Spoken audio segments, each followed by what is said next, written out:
সবার হাতে কৃষক কার্ড পৌঁছলে কৃষকের সাথে অন্যায় করে কেউ ছাড় পাবে না, এমন মন্তব্য করেছেন কৃষিমন্ত্রী আমিনুর রশিদ। সকালে কুমিল্লা সদর উপজেলার জগন্নাথপুর ইউনিয়নে 1458 জন চাষির হাতে কৃষক কার্ড হস্তান্তর অনুষ্ঠানে কথা বলেন তিনি। জানান, কার্ডের বর্তমান সুবিধাগুলো ছাড়াও সৌর বিদ্যুতে সেচ সুবিধা অন্তর্ভুক্ত করার পরিকল্পনা রয়েছে। এতে তারা সুলভ মূল্যে সেচ পাবেন। পর্যায়ক্রমে দেশের সকল কৃষকের হাতে কার্ড তুলে দেওয়া হবে বলেও জানান কৃষিমন্ত্রী।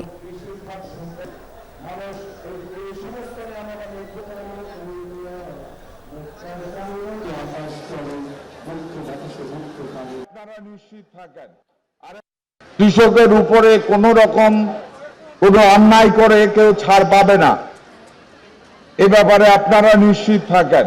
আরেকটা জিনিস আছে যে এখানে এই কৃষি কার্ডের ভিতরে আমরা কিন্তু সেচের সুবিধা পর্যন্ত রাখার চেষ্টা করছি।